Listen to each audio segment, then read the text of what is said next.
من الشيطان الرجيم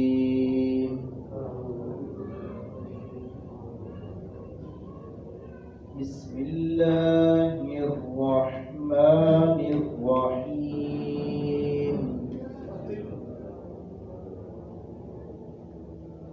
إن الذين يبايعونك إنما يبايعون الله يد الله فوق أيديهم فمن نكث فإنما ينكث على نفسه ومن أوفى بما عاهد عليه الله فسيؤتيه أجرا عظيما.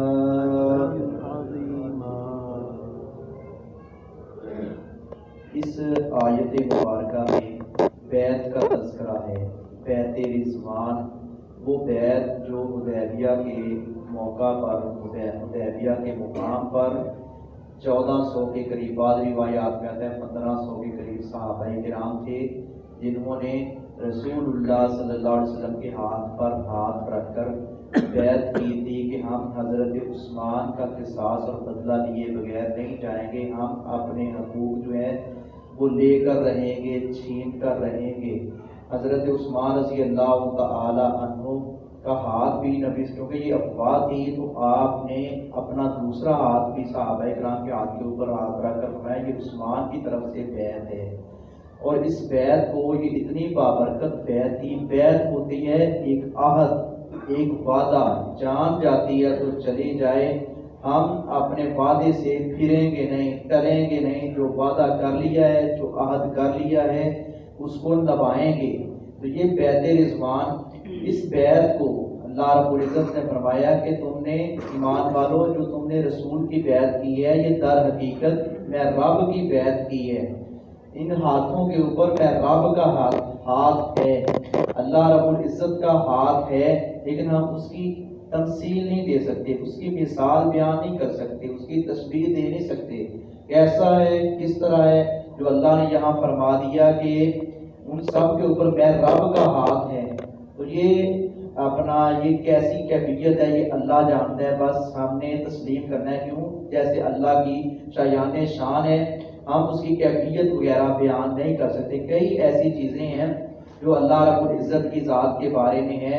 آگے سے آگے یہ سوال کرنا یہ ایمان سے پھر ہاتھ ہونے والی بات ہے. نبی صلی اللہ علیہ وسلم نے ایسے سوالات سے منع بھی فرمایا. تو یہ بیعت انہوں نے کی، یہ پختہ عہد کیا. جب کوئی کلمہ پڑھ لیتا تھا، مشہور ہے کہ نبی صلی اللہ علیہ وسلم کے ہاتھ پر ہاتھ رکھ کر بیعت کرتا تھا. ایک مسلمان ہوتے وقت کی بیعت تھی، اور یہ اس سے ہٹ کر تھی. مسلمان سارے ہی تھے لیکن یہ ایک وعدہ تھا. اور اسی طرح نبی صلی اللہ علیہ وسلم نے اور کئی مواقع پر، مختلف مقامات پر مختلف قسم کی بیعت لی ہے. حضرت ام عطیہ رضی اللہ تعالیٰ عنہ فرماتی ہیں کہ پیارے نبی صلی اللہ علیہ وسلم نے ہم سے بیعت لی اس بات پر کہ تم نوحہ نہیں کرو گے، ماتم نہیں کرو گے، اپنا گریباں نہیں پھاڑو گے، جاہلیت کے بول نہیں بولو گے. نبی صلی اللہ علیہ وسلم نے خاص طور پر عورتوں سے اس معاملے میں علیحدہ بیعت دی. کیوں؟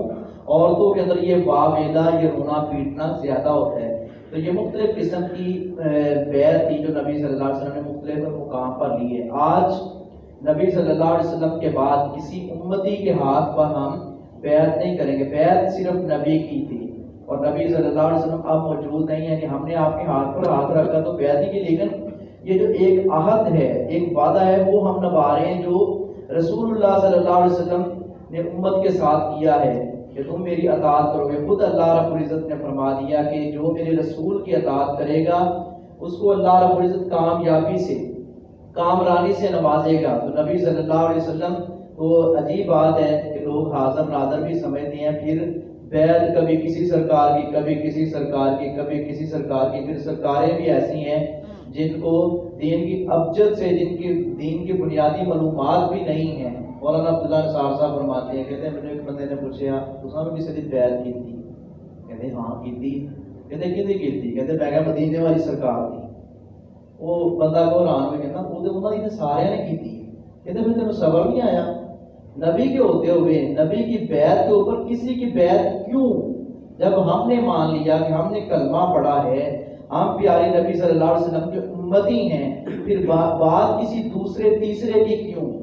دوسرے کو نبی صلی اللہ علیہ وسلم کو مقابلے میں کھڑا کیا جائے، یہ نبی صلی اللہ علیہ وسلم کی شان کے خلاف ہے۔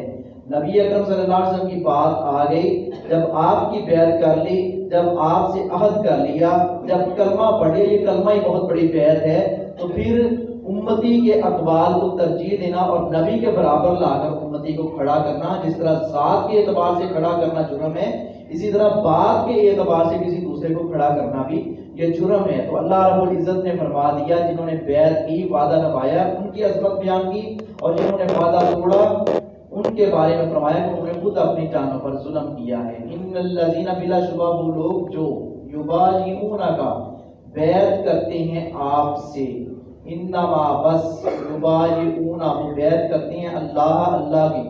پیارے نبی جو آپ کے ہاتھ پر بیعت کرتے ہیں وہ ایسے جیسے اللہ کی بیعت کرتے ہیں، جیسے یوں بھی فرمایا اللہ رب العزت نے، من یطع الرسول فقد اطاع اللہ، جس نے میرے رسول کی اطاعت کی اس نے میری اطاعت کی۔ ایسے ہی فرمایا جس نے رسول کی بیعت کی اس نے رب کی بیعت کی ہے۔ اور جیسا کہ میدان بدر میں بھی اللہ رب العزت نے فرمایا کہ وما رمیت اذ رمیت، جب آپ نے کینکریاں پھینکی وہ آپ نے نہیں پھینکی، وہ ہم نے کینکریاں پھینکی، ولکن اللہ رما، اللہ کی یہ بندوں کے ساتھ محبت ہے۔ اور پھر رسول اکرم صلی اللہ علیہ وسلم، رسول کی اور اللہ کی بات ایک ہے، ذات دونوں کی الگ الگ ہے۔ ید اللہ، اللہ کا ہاتھ ہے، فوق ایدیہم، اوپر ان کے ہاتھوں کے، وہ 1400-1500 صحابہ، ان کے اوپر ہاتھ کن کا ہے؟ اللہ رب العزت کا۔ فمن ناکسا، پھر جس نے عہد شکنی کی، فإنما، تو بس ینقص، وہ عہد شکنی کرے گا، علی نفسی، اپنی ہی ذات کے خلاف۔ جو عہد شکنی کرے گا وہ اللہ کا یعنی کہ کچھ نہیں بگاڑے گا، وہ اپنے خلاف ہی سازش کر رہا ہے، وہ اپنے راستے میں خود کانٹے بکھیر رہا ہے اور خود وہ جال میں پھنس رہا ہے، اللہ کی گرفت میں آ رہا ہے۔ ومن، اور جس نے اوفا، پورا کیا، بما، اس کو کہ آہدہ، اس نے عہد کیا تھا، علیہ، اس پر، اللہ سے، جس بات پر اس نے اللہ سے عہد کیا تھا، اگر وہ پورا کرے گا فَسَيُؤْتِيهِ، پس ان قریب وہ دے گا اس کو اجرا عظیما، اجر بہت بڑا۔ اللہ ہمیں بھی اس اجر کا مستحق بنائے۔